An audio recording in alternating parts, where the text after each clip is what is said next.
बहरहाल और जो कुछ सब्जेक्ट्स हैं, जैसे आप ज्योग्राफी है, उसके अंदर आप कुछ कर नहीं सकते हैं कि उसके अंदर आपको पढ़ाना है कि भारत का जो क्षेत्रफल इतना है वगैरह वगैरह, तो वो उसमें आप कहां कुछ करेंगे।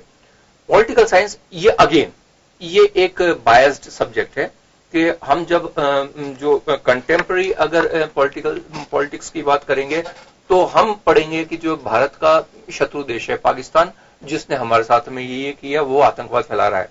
उसके उलट जो है पाकिस्तान के अंदर ये पढ़ाया जा रहा है कि भारत के अंदर कश्मीर के अंदर जो है सेना जो है जनता के साथ में वहां की उसके साथ में बड़ा भेदभाव करती है, उन पर अत्याचार करती है।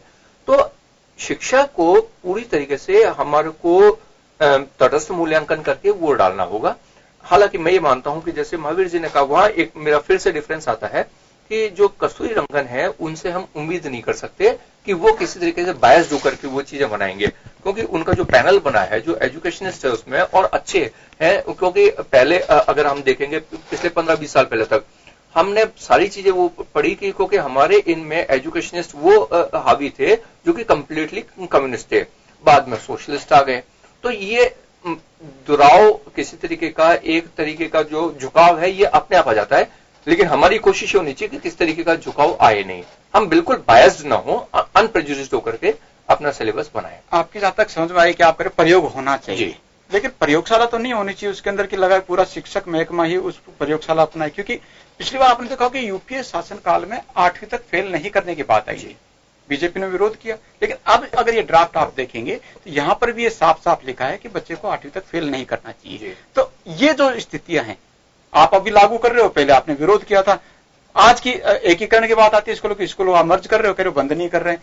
यूपी की बात करें, यूपी में इस तरह के नियम लागू हुए थे, मायावती आती है उसको बंद कर देती है, अखिलेश आते हैं उसको दोबारा शुरू कर देते हैं, बीजेपी के वहां पर अगर सरकार बनती है तो वो कुछ अपना नियम लागू करती है। तो क्या ये स्थितियां होनी चाहिए? क्या प्रयोग जरूर होने चाहिए अच्छे के लिए, लेकिन बिल्कुल आप मैं एक मिनट के लिए बोलना चाहूंगा महावीर जी, ये आपकी बात से मैं पूरी तरह सहमत हूं कि जो भी सरकार आ रही है, यहां हम यूपीए को या एनडीए को नहीं बोलेंगे, सब सरकारें गवर्नमेंट स्कूल्स को खत्म करने पे लगी हुई हैं। ये मैं पूरी तरीके से मैं इससे सहमत हूं, क्योंकि ये चाह रहे हैं कि ये यहाँ प्राइवेटाइजेशन पे पूरा जोर है इनका बोलबाला, और ये हम इसको कांग्रेस को और बीजेपी को कहीं स्पेयर नहीं कर सकते।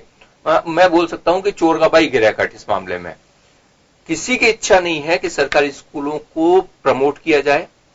अभी जैसे आपने कहा कि वो एकीकरण मर्जर बोलते हैं उनको, वो एकीकरण की जगह मर्जर उनका वर्ड यूज किया उन्होंने कि भैया ठीक है इस स्कूल के अंदर टीचर्स नहीं है क्योंकि स्टूडेंट्स नहीं आ रहे।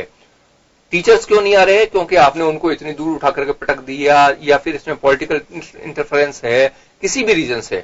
हमारी खुद की इच्छा है कि गवर्नमेंट स्कूल्स इतने अच्छे हो जाए कि हमारे को इन प्राइवेट स्कूल्स के अंदर जाने की जरूरत ही नहीं पड़े, हमको इनको झांकने की जरूरत ना पड़े।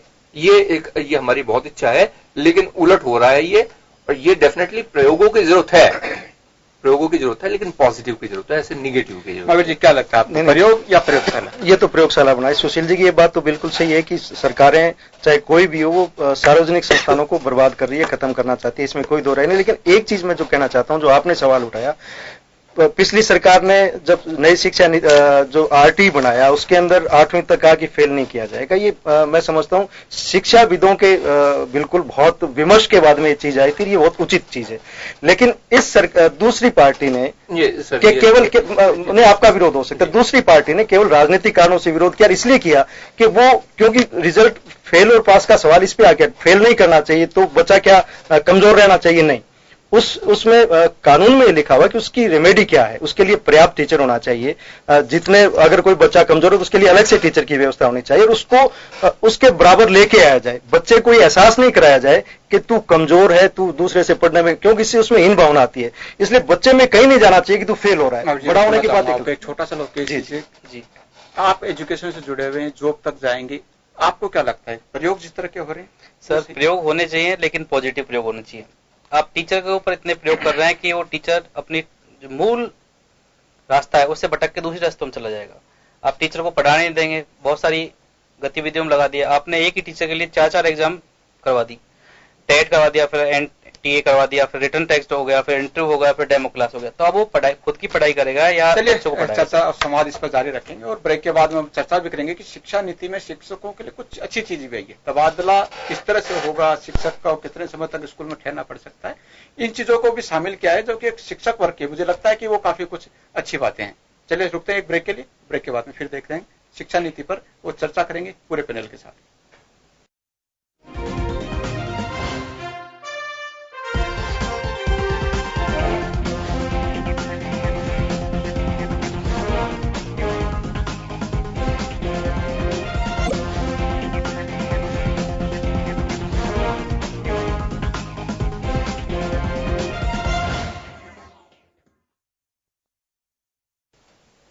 ब्रेक के बाद फिर स्वागत है आपका।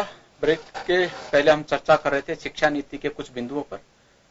बिंदु वही रहेंगे और देखेंगे कि आखिरकार अब जो शिक्षा नीति में कुछ और बिंदु जोड़े, तबादलों को लेकर शिक्षक वर्ग सबसे ज्यादा भागदौड़ अगर देखी जाती है तो तबादलों को लेकर देखी जाती है। मंत्रियों के घर पहुंचना, विधायक के घर पहुंचना और यहां तक कि देखा कि अधिकारियों के घर पर चक्कर लगाना, शिक्षक की भागदौड़ लगी रहती है। हालांकि काम में भी अगर देखा जाए तो शिक्षक को स्कूलों के अलावा जिम्मेदारी देखे चुनाव में लगा दिया जाता है, जनगणना में लगा दिया जाता है, उसके बाद मॉनिटरिंग जब शिक्षक के ऊपर होती है कि उसका रिजल्ट खराब आया है तो वहां पर शिक्षक की फ्रस्ट्रेशन आती है कि मुझे 50 काम दे दिए गए, स्कूल में पढ़ाना अलग है, उसके बाद में अगर मेरी मॉनिटरिंग करने के बाद में मुझे कहीं ना कहीं सजा देने की जो स्थिति है उससे शिक्षक और परेशान दिखाई देता है। लेकिन फिर भी कोशिश की गई है इस ड्राफ्ट के अंदर कि एक शिक्षक को एक स्कूल के अंदर कितने समय तक रोका जा सकता है, उसके बाद में उसकी इच्छा से कहां उसका ट्रांसफर होगा। तो एक ट्रांसफर नीति अगर कही जाए तो वो कहीं ना कहीं इस ड्राफ्ट में लाने की कोशिश की गई है और ये भी लाने की कोशिश की गई कि एक सरकारी स्कूल के अंदर संसाधन किस तरह से विकसित किया जाए और 2022 तक ये दावा और वादा किया जा रहा है कि सरकारी स्कूलों को पूरी तरह से संसाधन युक्त कर दिया जाएगा, इंफ्रास्ट्रक्चर वहां पर डेवलप हो जाएंगे। हालांकि कैसे होगा ये सरकार का विजन है, सरकार इस विजन को कैसे पूरा करेगी, क्योंकि अभी तक शिक्षक ही पूरी तरह से स्कूलों में नहीं है, ना स्टूडेंट को पूरी तरह से शिक्षक मिल पा रहे हैं। इसके साथ साथ एक अहम बात यह है कि स्टूडेंट जो मेधावी स्टूडेंट है, 10th बोर्ड में अगर अच्छे अंक लेके मेरिट में आता है तो उस स्टूडेंट को शिक्षण कार्य से शिक्षक वर्ग में वो रहे और आगे चलकर भी शिक्षक बने, इसके लिए प्रयास रहेगा कि उसको विशेष छात्रवृत्ति या विशेष प्रोत्साहन दिया जाए। तो एक खास बात, अच्छी बात कही जा सकती है। महावीर जी आपके पास आना चाहूंगा। एक तो आपके लिए अच्छी खबर ये मैं मान सकता हूं, हो सकता है आपके लिए है या नहीं है, ट्रांसफर्स को लेकर आपकी जो पीड़ा रहती है अक्सर देखने को मिलता है, जो शिक्षक 200 किलोमीटर दूर है, 500 किलोमीटर दूर है, वो चाहेगा अपने घर के पास आ जाऊं।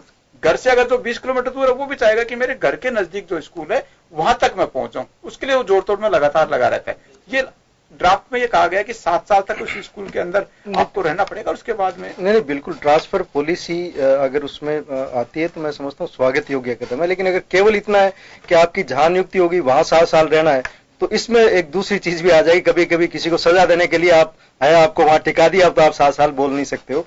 तो मैं समझता हूँ लेकिन पॉलिसी हो, कुछ भी हो, अगर एक पॉलिसी होगी तो निश्चित ही एक भागदौड़ खत्म होगी। आज ये आपका बिल्कुल सही है, आज टीचर का ये काम रहता है कि वो अपने स्कूल के अलावा कभी इस मंत्री के यहाँ जा रहा है, कभी पंच के यहाँ जा रहा है, कभी इस राजनीति के यहाँ जा रहा है और उस सारी कवायद में उसकी जो एक मान सम्मान है वो भी नीचे जाता है और निश्चित रूप से अपने वो काम से भी जब दूर होता है तो उसका असर पड़ता है।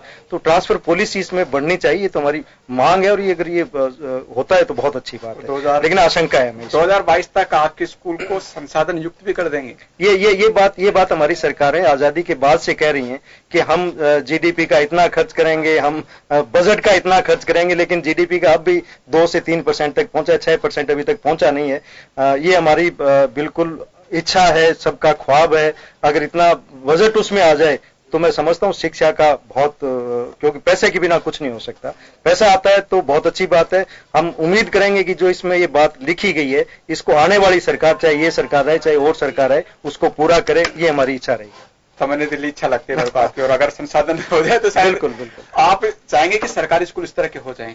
एक अभिभावक होने के नाते, हालांकि अधिकतर अभिभावक आजकल निजी स्कूलों की दौड़ दौड़ते हैं, फीस ज्यादा है, फीस ज्यादा भरेंगे, फिर भी प्राइवेट स्कूल उनको पहली चॉइस होती है। लेकिन लगता है आपको कि इंफ्रास्ट्रक्चर अगर डेवलप होगा, 2022 का यहाँ पर दावा किया गया है, तो आप जैसे अभिभावक सरकारी स्कूल की ओर दौड़ेंगे? डेफिनेटली देखिए, इसके लिए कोई भी मना नहीं करेगा। जो हम इतने समय से जो लड़ रहे हैं, ये असल में प्राइवेट स्कूलों की इतनी ज्यादा फीस बढ़ी है, उसके खिलाफ लड़ रहे हैं, उसका रीजन भी यही है कि मैं अभी थोड़ी देर पहले मैंने कहा था कि कोई भी सरकार हो, उनकी कभी भी इच्छा शक्ति नहीं रही है, इच्छा ही नहीं रही है कि जो है जो गवर्नमेंट स्कूल्स इतने बढ़िया हो जाए, उनके अंदर इंफ्रास्ट्रक्चर ऐसा डेवलप हो जाए, उसके अंदर कॉम्पिटेंट टीचर्स आ जाए। उनके अगर हमको ये मतलब ये चीजें मिलती है तो हम क्यों करने के लिए जाएंगे। अगर एक बहुत बड़ा डिफरेंस मैं आपको बताता हूं, हम जब बात करते हैं कि मेडिकल की और एजुकेशन की, आज आप देखेंगे कि गवर्नमेंट जो टीचर्स है, मैं गवर्नमेंट टीचर्स के कतई अगेंस्ट नहीं हूं, क्योंकि मैं खुद गवर्नमेंट स्कूल में भी पढ़ा हूं और प्राइवेट स्कूल में पढ़ा हूं, और मैं जानता हूं कि गवर्नमेंट जो स्कूल के जो टीचर्स थे वो ज्यादा कॉम्पिटेंट थे। लेकिन बात यह है कि और जब तक उनकी इच्छा, हमारे जिस स्कूल में मैं गवर्नमेंट स्कूल में पढ़ा, उनमें सिर्फ एक प्रिंसिपल अच्छे आ गए और मतलब स्ट्रिक्ट आ गए, उन्होंने पूरे स्कूल का ढर्रा बदल दिया। जो टीचर्स कभी स्कूल में आना पसंद नहीं करते थे, उनके लिए जरूरी हो गया, लाजमी हो गया कि जो है वो बाकायदा टाइम से क्लासेस ले। उन्होंने बड़ा सिंसियरली पढ़ाया, ईमानदारी से पढ़ाया, और वही स्कूल जिसके अंदर जो 33 नंबर लाना बड़ा टेढ़ी खीर हुआ करती थी, वो स्कूल जो है उसने फर्स्ट डिविजन देने शुरू किए। अब आप देखिए कि गवर्नमेंट जो हॉस्पिटल्स हैं, उनके अंदर आपको डॉक्टर्स अच्छे मिलेंगे। तो मैं गवर्नमेंट टीचर्स के अगेंस्ट नहीं हूं, मैं चाहता हूं, और मैं नहीं चाहता, पूरे पेरेंट्स से चाहते हैं कि जो गवर्नमेंट स्कूल के अंदर जो पूरा इंफ्रास्ट्रक्चर वो क्वालिटी का हो, टीचर्स जो है टाइम पे आए, टीचर्स टाइम पे पढ़ाएं, और पूरा का पूरा अपने कैलिबर के हिसाब से, अपने पोटेंशियल के हिसाब से पढ़ाए। कोई भी ऐसा जो पेरेंट नहीं होगा जो कि इन लुटेरों के पास में अपने बच्चों को भेजेगा। हमारे पास में समस्या ये है कि गवर्नमेंट जो स्कूल के अंदर कोई मॉनिटरिंग नहीं है, सरकार की भी नहीं है, एजुकेशन डिपार्टमेंट की नहीं है, किसी की भी नहीं है। और अगर ऐसा होता है तो हम डेफिनेटली इसका बहुत अभिभावकों ने कहा प्रायोरिटी क्या है। देखो, शिक्षक तो नो डाउट अच्छे ट्रेंड होकर वहां तक पहुंचते हैं, क्योंकि प्रतियोगिता फाइट करने के बाद में वो शिक्षक सरकारी स्कूल तक पहुंच रहा है। आपकी प्रायोरिटी क्या है? इंफ्रास्ट्रक्चर अच्छा हो, या पर वहां पर सुविधाएं अच्छी हो, या फिर प्राइवेट स्कूलों की तरह तड़क भड़क वहां पर हो? देखिए, हमारे को इससे कोई फर्क नहीं पड़ता। फॉर एग्जाम्पल, अगर आप कहते हैं कि एक अभिभावक के नाते ऐसा होता है, बिल्कुल मन में विचार होता है कि मेरा बच्चा स्कूल में जाए तो व्हीकल से जाए, अगर इस स्कूल की व्हीकल अच्छे व्हीकल से जाए, अच्छा स्कूल का बाहर से जो फ्रेमवर्क है बताने में अच्छा लगे कि और फला स्कूल में मेरा बच्चा है। एक अभिभावक का क्या विचार होता है उसके मन में? देखिए, अगर हम ये जो आपने कही, असल में मेरा मानना है कि हिंदुस्तान में हार्डली 5% ऐसे लोग होंगे जो कि तड़क भड़क में विश्वास करते हैं। तो ये स्टेटस सिंबल है उनके लिए, वो तो बड़े गर्व से बोलते हैं कि भैया मेरे बेटे की फीस सालाना 2 लाख रुपए जाती है, जाए, कोई दिक्कत नहीं है, आप जो जमा कराओ इतनी बड़ी फीस। हम जो middle class, lower middle class लोग, हम ये चीजों में यकीन नहीं करते। हमारे लिए इंपॉर्टेंट ये है कि हमारा बच्चा वो उसको एजुकेशन ठीक से मिले। ये वो लोग हैं जिनके पास जो अभी आपने कहा, तो उनके पास में तो खुद का बड़ा बिजनेस है, उनको ये कोई फर्क नहीं पड़ने वाला कि मेरा बच्चा 3rd डिवीजन से भी पास होता है तो भी मेरे को उसको अपनी फैक्ट्री चला करके देनी है, मेरे जो शॉप है वो चलाएगा, तो उनको इससे कोई फर्क नहीं पड़ना है। हम लोग जो मिडिल क्लास के लोग हैं, लोअर मिडिल क्लास के लोग हैं, हमारे लिए इंपॉर्टेंट ये है कि हमारा बच्चा इतना जो कॉम्पिटेंट हो जाए कि वो और एजुकेशन से ही होगा, क्योंकि हमारे लिए कोई बहुत बड़े बिजनेस खोलने के लिए हमारे पास इतना पैसा नहीं है। तो वो तभी कर पाएगा जब उसको एजुकेशन अच्छी मिलेगी। तो उसमें और उलट है इसके, एक यॉर्कशायर जो यूनिवर्सिटी के अंदर एक सर्वे हुआ, उसमें ये प्रूव हुआ है कि वो बच्चे जो कि क्लास में शूज नहीं पहन के जाते हैं, उनके मार्क्स ज्यादा अच्छे आते हैं, उनके ग्रेड ज्यादा अच्छे आते हैं, बजाय उनके जो शूज पहन करके जाते हैं। मतलब ये चीजें हमारे को उनसे डिविएट करती है एजुकेशन से। जो मतलब ये लग्जरी है, ये जो फैसिलिटीज है, हमारे को उनसे हटाती है। हमारे को फैसिलिटीज की कोई जरूरत नहीं है, हमारे को क्वालिटी एजुकेशन की जरूरत है, इन फैसिलिटीज की, लग्जरी की जरूरत नहीं है। बिल्कुल, आपकी बात की अगर परिणति देखी जाए तो जो रिजल्ट IAS RS के आते हैं वो भी देखने को मिलता है कि गांव में सरकारी स्कूल में पढ़ा हुआ बच्चा, संसाधन नहीं है उसके पास में, वो टॉप करके निकलता है। तो सही है, टैलेंट तो गांव में बसता है, या जहाँ टैलेंट ऐसा नहीं है कि जो प्राइवेट स्कूलों की तड़क भड़क है वहां से कुछ डेवलपमेंट होता होगा। लोकेश शर्मा जी बताना पाएंगे। लोकेश, 4 साल की ग्रेजुएशन कर रहे हैं जी सर, लेंथी हो जाएगा या फिर आपके लिए सही रहेगा? 4 साल की जो ग्रेजुएशन है उसमें B.Ed का कोर्स भी अलाउ है सर, शिक्षक के लिए टीचर ट्रेनिंग उसमें होके आ रही है, तो ये ठीक है, अच्छा है। लेकिन उसके बाद बाकी जो चरण लगाए गए हैं टीचर के लिए, ये बहुत ज्यादा लेंथी हो जाएगा। सरकार की इच्छा शक्ति पर डिपेंड करती है किसी देश की शिक्षा नीति। सरकार चाहे तो सरकारी स्कूलों को बहुत आगे तक ले जा सकती है, लेकिन सरकार कभी नहीं चाहती कि सरकारी स्कूल आगे बढ़े, क्योंकि निजी शिक्षण संस्थाएं जो भी चल रही हैं वो ही सरकार के लोग ही चला रहे हैं, सरकार के में बैठे लोग ही चला रहे हैं, तो कभी नहीं चाहेंगे कि सरकारी स्कूल आगे बढ़े। लेकिन इसमें टैलेंट के लिए भी जगह दी गई है कि अगर आपने अच्छे मार्किंग लिए, टॉप आपने किया है तो अच्छा प्रोत्साहन आपको मिला। हालांकि स्कॉलरशिप अभी भी चल रही है, लेकिन इस ड्राफ्ट को अगर देखें तो ऐसा लगता है कि जो क्रीम जो चीज है, जो डॉक्टर बनने के लिए कहीं अलग चली जाती है, कहीं इंजीनियर बनने के लिए चली जाती है, उसको शिक्षक वर्ग बनाने के लिए भी इस ड्राफ्ट में इसी जगह डाली गई है। तो लगता है कि इससे भी कुछ अच्छा प्रोग्रेस होगा। ये बिल्कुल अच्छा है। टीचर कल भी मन से पढ़ाता था, आज भी बहुत मन से पढ़ाता है, आने वाले टाइम में भी टीचर बहुत मन से पढ़ाता है। 1-2% अपवाद हो सकते हैं, टीचर अपने टाइम पे जाता है। हमारे देश के अंदर टीचर जो गुरु है उसकी बहुत बड़ी पदवी दी गई है और वो अपने मन से पूरा काम करता है टीचर।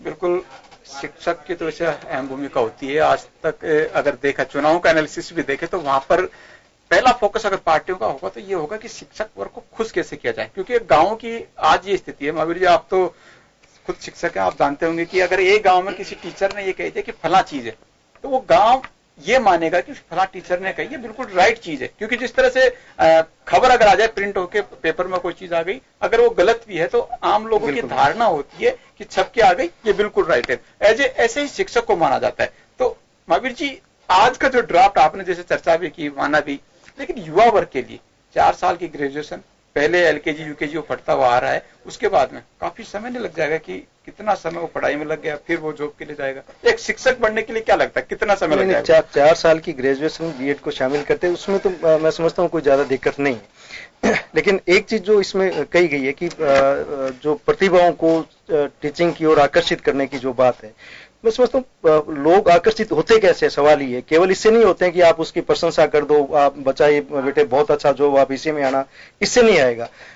क्यों, ऐसा क्या कारण है कि लोग कलेक्टर ही बनना चाहते हैं? ऐसा क्या कारण है कि लोग आईपीएस ही बनना चाहते हैं? उसका कारण है उनको जो सुविधाएं मिलती हैं, जो उनको वेतन मिलता है, दूसरी जो उनका स्टेटस उस हिसाब से बनता है, वो एक बड़ा कारण है। अगर वाकई सरकार ये चाहती है कि टैलेंट को शिक्षा की तरफ लेकर के आना है, तो उनका मान सम्मान के साथ साथ, और मान सम्मान भी सीधा सीधा आदमी का अर्थ से जुड़ा हुआ है, तो इसलिए उनकी सुविधाओं में और वेतन व्यवस्थाओं में इस तरह से बढ़ोतरी आप कीजिए कि जो टैलेंटेड बच्चे हैं वो निश्चित इस तरफ आएंगे कि हमें इसी जॉब में जाना है।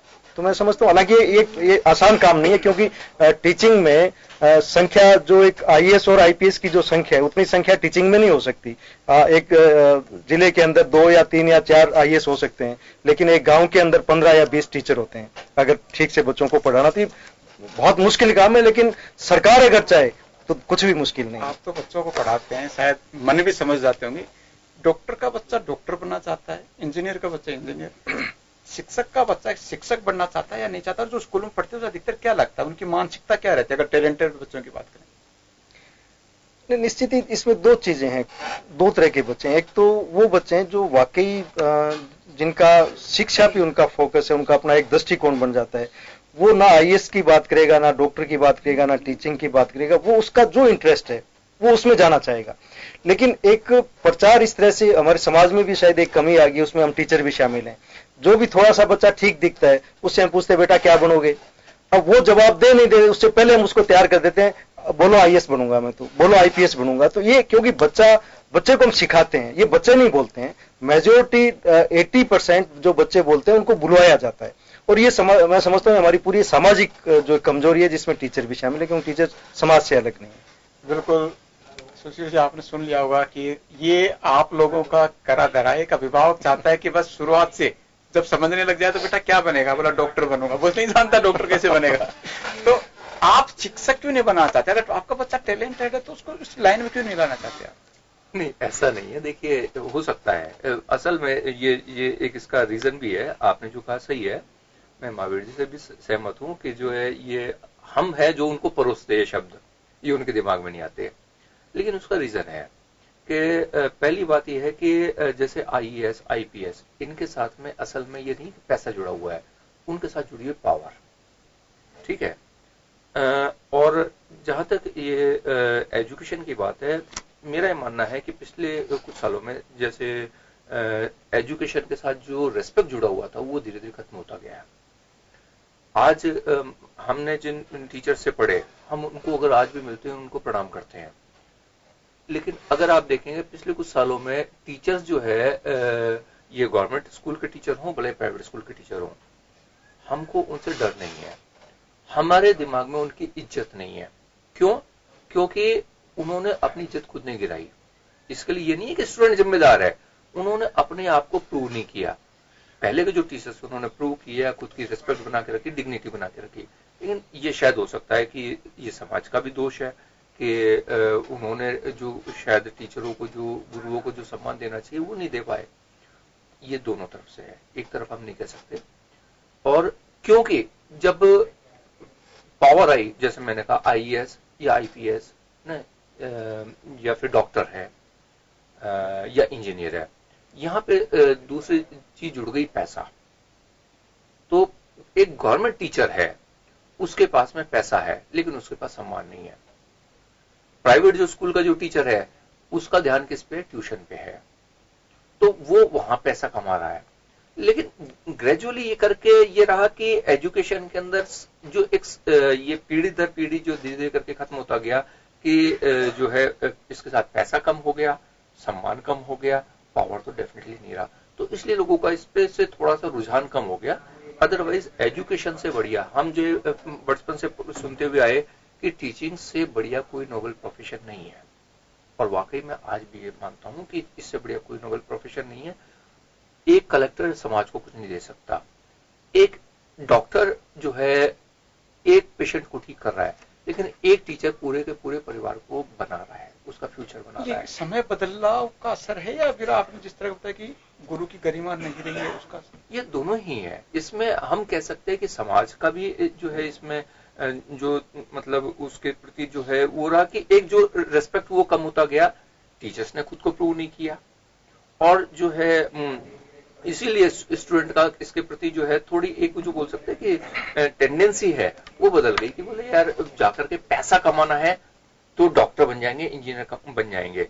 असल में डॉक्टर इंजीनियर की जो है जो सैलरी टीचर से ज्यादा वैसा नहीं है, लेकिन उनके साथ में जो पावर जुड़ गया, एक डॉक्टर है उसके पास में कोई भी जाकर के और सर मेरा वो आ रहा है, पेशेंट आ रहा है, उसको देख लेना। इंजीनियर है उसके साथ में पैसा जुड़ गया, तो वो भले करप्शन से जुड़ रहा हो, लेकिन ये हमारे करप्ट जो प्रैक्टिसेस है ये इसके लिए जिम्मेदार है। अच्छा, एक आखिरी सवाल आपसे होगा कि 57 बिंदु आपने देखे हैं जी, क्या तो इसमें गलत आपको लगता है? और आपका सुझाव एक अभिभावक होने के नाते आप क्या चाहेंगे कि इसमें ऐसा बिंदु जुड़े जो अच्छा रहे भविष्य के लिए, आज के स्टूडेंट जो वर्ग है उसके लिए, और आगे रोजगार परक उस स्टूडेंट के लिए हो? जी डेफिनेटली। इसके लिए देखिए हमारे को जो एजुकेशन को जॉब ओरिएंटेड, एम्प्लॉयमेंट ओरिएंटेड बनाना ये सबसे ज्यादा जरूरी है। मुझे कुछ चीजें इसमें लगी कि जो है उन्होंने कई बेसिक चीजों को जो जॉब ओरिएंटेड है उनको इसमें डाला है, और हम उनको वेलकम भी करते हैं। लेकिन इसके अलावा लेकिन मेरा ये मानना है कि इन्होंने जो जिन चीजों को जोड़ा है, असल में वो अगर हम ग्लोबल पर्सपेक्टिव में देखेंगे तो बहुत ज्यादा फ्रूटफुल नहीं है। हमको ये देखना पड़ेगा कि क्योंकि जब हम एम्प्लॉयमेंट की बात करते हैं, एम्प्लॉयबिलिटी की बात करते हैं, तो सिर्फ एक हम ये बात नहीं कर सकते कि हमारे राजस्थान में या जयपुर में या सिर्फ इंडिया में क्या है। हमारे जो स्टूडेंट्स हैं वो जहां ग्लोबल लेवल पे कम्पीट कर सके उस तरीके का करना पड़ेगा। तो इसलिए हमारे को साइंटिफिक जो टेम्परामेंट डेवलप करना है, तो हमारे को उसी लेवल पे जाना पड़ेगा जो कि इंटरनेशनल लेवल पे जो है एजुकेशन सिस्टम है, और उसमें डेफिनेटली हमारे को गवर्नमेंट के स्कूल्स पे ज्यादा जोर देना होगा। उसके अंदर टीचर्स को भी उनका कैलिबर भी वो ले जाना पड़ेगा जो कि इंटरनेशनल लेवल का स्टैंडर्ड हो। उसके लिए डेफिनेटली हमारे को इंटरनेशनल लेवल की फैसिलिटीज भी देनी पड़ेगी। उसके लिए हमारे को जीडीपी का जो है हमारा 6% का जो है वो जो हमने टारगेट सेट कर रखा है, उसी लेवल की हमारे को इंफ्रास्ट्रक्चर भी डेवलप करके देना पड़ेगा, तभी हमारे स्टूडेंट्स जो है वहां पे जो खड़े हो पाएंगे। अदरवाइज मुझे बहुत ज्यादा उम्मीद नहीं लगती। इस जो कम्पीट कैसे करेंगे निजी स्कूलों को, कम्पीट कैसे करेंगे सरकारी स्कूल? देखिए पहली चीज कि हमारे को हमारी टीचिंग जो स्किल्स है उसी लेवल के बढ़ाने पड़ेंगे। जो फिर बात हुई कि अगर एक अभी हमारे एक पेरेंट थे जो कि चाइना जाके आए, वहां पे उन्होंने बताया, एक जो है अमेरिका जाके आए, उन्होंने बताया कि वहां पे टीचर्स जो है एक चाइल्ड साइकोलॉजी के पूरे एक्सपर्ट होते हैं। हमारे यहाँ चाइल्ड साइकोलॉजी पे कतई ध्यान नहीं दिया जाता। हमारे टीचर्स का मैं शायद फिर महावीर जी से डिसेंट रखता हूं कि हमारे टीचर्स अब जो है वो कैलिबर के नहीं रहे जो कि पहले हुआ करते थे। हमारे को उनको पूरा का पूरा उसी लेवल का बनाना पड़ेगा, और शायद इसलिए मैं इनसे डिफर कर रहा हूं कि जब आप उनको भले उनका टीचिंग टर्म बढ़ गया, उनके लिए आपने मतलब उनको हो सकता है कि अभी 6 साल में लग सकता है, वो 8 साल में लग गया, 10 साल में लग गया, लेकिन वो जब सोना कुंदन मर करके जाएगा तभी जाकर के कुछ देख पाएगा। तो टीचिंग आपका टेन्योर बढ़ गया, लेकिन आपने उनको पूरे के पूरे स्किल सिखाए, उनको पूरा इंफ्रास्ट्रक्चर दिया, और टीचर्स को भी आपको डेफिनेटली ये करना पड़ेगा कि ये चीजें जो आपने टीचर्स के लिए दे रखा है कि उनको सेंसस में लगा रखा है, इसमें कर लगा रखा है, जो छोटे छोटे कामों में लगा रखा है, इनसे बिल्कुल दूर कर दो। ये उनका काम ही नहीं है। उनको मिड डे मील जो देना बच्चों को, ये टीचर का काम नहीं है। आप उनके लिए अलग से स्टाफ रखिए जिनकी ड्यूटी है कि वो जो बच्चों को मिड डे मील का काम करना है, सेंसस का काम करना है, पशु जनगणना का काम करना, ये टीचर का काम नहीं होना चाहिए। उनको कंप्लीटली डिवोटेड रखो। आप सिर्फ एजुकेशन देना है, उनको बच्चों के ऊपर ध्यान देना है, और चीजों पर ध्यान नहीं देना। ये एक किया जाए तो जाकर के प्राइवेट कंपटीशन, जो प्राइवेट स्कूलों को कम्पीट कर सकेंगे, और ये हमारी लूटमार खत्म हो जाएगी। अभी जी काउंसलिंग की यहाँ पर बात आई है, कैसे स्टूडेंट की मानसिकता पढ़ी जाए। हालांकि कॉलेज लेवल पर भी अगर देखा जाए तो काफी कम है। काउंसलिंग की जाए सही तरीके से, किस रास्ते पर स्टूडेंट जा सकते हैं, मानसिकता पढ़ी जाती है, लेकिन टीचर तो पढ़ाते पढ़ाते शायद पढ़ सकता है कि ये बच्चा कहाँ पे जाके आगे प्रोग्रेस कर सकता है। नहीं, ये बात आपकी बिल्कुल ठीक है। चाइल्ड साइकोलॉजी के बिना ठीक से शिक्षा नहीं दी जा सकती, इसमें कोई दो राय नहीं है। और इसमें निश्चित रूप से हमारे देश के अंदर इस मामले में हम बहुत पीछे हैं, इसको मान लेना चाहिए।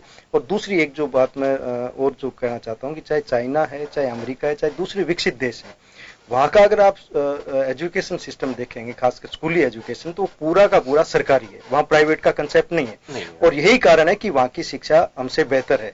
और यहाँ हम केवल उपदेश देते हैं, या कभी कभी दिखावे के लिए कोई मंत्री या कोई आईएएस अपने बच्चे का एडमिशन करवा देता है, लेकिन उससे काम चल नहीं सकता। उसका आज ये सच्चाई है कि अभिभावक इसलिए सरकारी स्कूल में नहीं जाते, जो नहीं जा पाते हैं, कि वहाँ टीचर पूरे नहीं है। अगर टीचर पूरे हैं तो वहाँ गर्मी इतनी है कि उनका बच्चा, क्योंकि आज लोगों का स्टैंडर्ड बदल गया, जिसके घर में एसी चल रहा है, आज मिडिल क्लास के घर में भी एसी चल रहा है, कूलर तो चल रहा है, तो जो बच्चा कूलर में रह रहा है उसको आप दोपहर में ले जाकर के स्कूल में बैठाते हो जहां पंखा भी ठीक से नहीं चल रहा है, तो बच्चा नहीं बैठ पाएगा। इसलिए मजबूरी में लोग प्राइवेट में पढ़ाते हैं। इसलिए अगर सारे के सारे स्कूल पूरा अगर नई एजुकेशन पॉलिसी में जोड़ दिया जाए कि प्राइवेट खत्म, सरकारी स्कूल रहेंगे, तो सरकारी स्कूल में जो जीडीपी का जो एक नारा चलता है कि 6% हो, वो मैं कहता हूं 8% अपने आप हो जाएगा। क्योंकि जब कलेक्टर का बेटा वहीं पढ़ेगा, हमारा प्रधानमंत्री का परिवार का बच्चा वहीं पढ़ेगा, सीएम के परिवार का बच्चा वहीं पढ़ेगा, तो उनको पता लगेगा कि वास्तव में बच्चों की क्या समस्या है। इसमें एक और मेरा सजेशन था, असल में हम जो वन नेशन वन एजुकेशन अगर पॉलिसी बना देते हैं, आज जो अगर आप देखेंगे कि राजस्थान बोर्ड और सीबीएसई, आईसीएसई, आईसीजीएस, सीआईबी, हमारे पास में इतने बोर्ड हो गए, और इनमें अगर हम देखेंगे तो हम ये मानते हैं कि स्टेट एजुकेशन बोर्ड का अगर कोई स्टूडेंट पढ़ रहा है तो सब स्टैंडर्ड है। सब खत्म कर दो, आप एक देश एक बोर्ड कर दो, एक ही एजुकेशन सिस्टम कर दो, एक ही जो क्यूरिकुलम कर दो। यहां आप कुछ सब्जेक्ट है जिनके, जैसे फॉर एग्जांपल आपकी मॉरल साइंस है, ये आपकी स्टेट लेवल की आप कर सकते हैं। आप मतलब कुछ चीजें जैसे आपके फॉर एग्जांपल जैसे जो डिफरेंस की बात आई, महाराणा प्रताप और राणा जो अकबर की बात आई, ये आप हिस्ट्री के अंदर आपका डिफरेंस हो सकता है, कुछ एक सब्जेक्ट में डिफरेंस हो सकता है, लेकिन आप जो मैथ्स है आपके पूरे नेशनल लेवल पे एक हो, साइंस आपकी एक हो, ज्योग्राफी एक हो, ये सब चीजें अगर आप कर देते हैं, one nation one education policy अगर आप कर लेते हैं, तो ये आपकी बहुत सारी समस्याएं अपने आप ही खत्म हो जाएगी। इसके लिए फिर हमारे को ये सोचने की जरूरत नहीं पड़ेगी। अभी जी आपसे आखिरी सवाल होगा, ड्राफ्ट आपने देखा है, एक गलत चीज एक अच्छी, और आपकी राय एक शिक्षक होने के नाते क्या चूक गया कि उस ड्राफ्ट में शामिल करने से अच्छा मजबूत होता है ड्राफ्ट? देखिए, अच्छी चीज का जहां तक है वो तो जो दो बातें इसमें आई, एक तो ट्रांसफर पॉलिसी की जो बात है मैं समझता हूँ टीचर्स के लिए अच्छी है वो, और दूसरा जो उसमें एक बड़ी चीज आई है, मैं समझता हूँ कि जो बजट बढ़ाने की जो उन्होंने कहा है कि हम 6% इसमें बढ़ाएंगे, तो ये मैं समझता हूँ बहुत बड़ी चीज है, ये होनी चाहिए। अगर ये हो जाता है तो बहुत सारी समस्याओं का समाधान हो जाएगा। लेकिन जो बुरी चीज की जहां तक बात है, बुरी चीज का एक कहना चाहें ये बड़ा मुश्किल हो जाता है। एक तो जैसा मैंने पहले कहा कि लेकिन एसी लगवाना चाहते हैं आप सरकारी स्कूल वो तो देखिए मंत्री मैं वो नहीं कर रहा, लेकिन एक तो जो केंद्रीकरण किया जा रहा है वो मैं समझता हूँ नहीं होना चाहिए। दूसरी जो आशंका हमारी है वो ये सिलेबस को लेकर के, क्योंकि अभी आप देखिए, अभी आपने एक नेशन एक एजुकेशन पॉलिसी की बात कही है, सुनने में बहुत ठीक लगता है, लेकिन अभी जब 3 भाषाओं की बात इस पॉलिसी में आई तो आप जानते हैं देश के कुछ हिस्सों में इसका विरोध हुआ, सरकार को स्पष्टीकरण देना पड़ा कि नहीं हम हिंदी थोप नहीं रहे। वहां पे क्योंकि हमारे देश की जो ग्राउंड स्थिति है उसको हमें ध्यान रख करके करना चाहिए। इसलिए एक तो केंद्रीयकरण नहीं होना चाहिए और दूसरा सिलेबस का बिल्कुल राजनीतिकरण नहीं होना चाहिए। जो शिक्षाविद है उन पे छोड़ना चाहिए और कुछ चीजें राजनीतिक तौर पे बढ़ाई जाती है, जैसे महाराणा प्रताप और अकबर की जो बात है, अकबर किस क्षेत्र में महान है और महाराणा प्रताप किस क्षेत्र में महान है, ये 2 अलग अलग क्षेत्र हैं। भगत सिंह महान था तो क्या भगत सिंह ने यहाँ शासन थोड़ा किया था, भगत सिंह कुर्बान हुए थे। महाराणा प्रताप इसलिए महान है कि उन्होंने अगर शासन किया होता तो एक अलग शासन नहीं किया उन्होंने, वो महान इसलिए कि उन्होंने कभी हार नहीं मानी, जनता के बीच में रहे, आखिर तक जो उनका स्टैंड था उस पर वो कायम रहे, झुके नहीं, इसलिए वो महान है, वो हमें प्रेरणा देते हैं। महाराणा प्रताप का अलग क्षेत्र है, तो ये तो एक राजनीतिक तौर पे टकराव पैदा करने के लिए इस तरह की बात की जा रही है। इसलिए ये सारे मामले, इतिहास में भी कोई टकराव, किसी मुद्दे पे विवाद हो सकता है, वो शिक्षाविदों पे छोड़ देना चाहिए। बिल्कुल। आखिरी सवाल लोकेश जी। हाँ सर, हाँ, जिस तरह का ड्राफ्ट है, एक तो उसी पर प्रतिक्रिया चाहूंगा कि और क्या जोड़ा जा सकता है कि देश का युवा ये कहता है कि इस ड्राफ्ट में बहुत यूनिक चीज है। सर देखिए, देश के अंदर बहुत बेरोजगारी बहुत चरम पे पहुंच चुकी है और शिक्षा नीति के अंदर जो नई शिक्षा नीति बनाई गई है इन्होंने, तो इस हिसाब से तो टीचर 5 साल में भी तैयार नहीं होगा इनके द्वारा। एक दोनों ही गवर्नमेंट, सेंट्रल गवर्नमेंट और राज्य गवर्नमेंट दोनों ही अपनी एक नई पॉलिसी बनाए, एक टीचर को कितने दिन में भर्ती करके देना है, साल भर मैक्सिमम टाइम, साल भर। अब इन्होंने 3 साल बाद एग्जाम ले रहे हैं, 5 साल में एक टीचर बनेगा तो फिर आप देखिए कितनी बेरोजगारी बढ़ेगी। और आज ही सरकारी स्कूलों में शिक्षकों की कमी है, 5 साल बाद और कितनी कमी हो जाएगी, तो आप सोच सकते हैं। तो गवर्नमेंट से यही सजेशन है कि जल्दी से जल्दी अच्छी नीति बना कर। चलिए, समय का अभाव है, हमने काफी सार्थक कोशिश की कि इस पर संवाद हो टीचर, अभिभावक, स्टूडेंट के साथ में कि ड्राफ्ट में क्या कुछ चीजें, हालांकि कई बिंदु और भी हैं। निजी स्कूलों के जो फीस है उस पर भी लगाम लगाने की कोशिश इस ड्राफ्ट में तैयार की गई कि कैसे निजी स्कूल जो अभिभावक की जेब काटते हैं उसको कैसे रोका जा सकता है, एक स्टूडेंट को कैसे अलग आर्ट के माध्यम से उसको जोड़ा जा सकता है, खेल कूद में कैसे उसको और डेवलप वहां पर किया जा सकता है। तो ड्राफ्ट में कई चीजें और शामिल यहाँ पर की गई है, लेकिन फिर भी ऑल ओवर जो ड्राफ्ट को देखा जाए कुछ गतिरोध जरूर, लेकिन फिर भी जो ड्राफ्ट यहाँ पर तैयार किया गया शिक्षा नीति का, शिक्षक भी ये चाहते हैं और अभिभावक भी ये चाहते हैं कि प्रयोगशाला नहीं, प्रयोग जरूर कर ले, लेकिन अच्छा अगर वहां पर होता है तो उस प्रयोग को सफल भी आगे तक लेके जाए। हमारे साथ पूरा पैनल जुड़ा, महावीर जी, लोकेश जी और सुशील जी, बहुत बहुत धन्यवाद आपको। आगे भी नए मुद्दे के साथ में आपके साथ खास खबर में जन टीवी में लेकर आते रहेंगे। मुझे दीजिए इजाजत, धन्यवाद।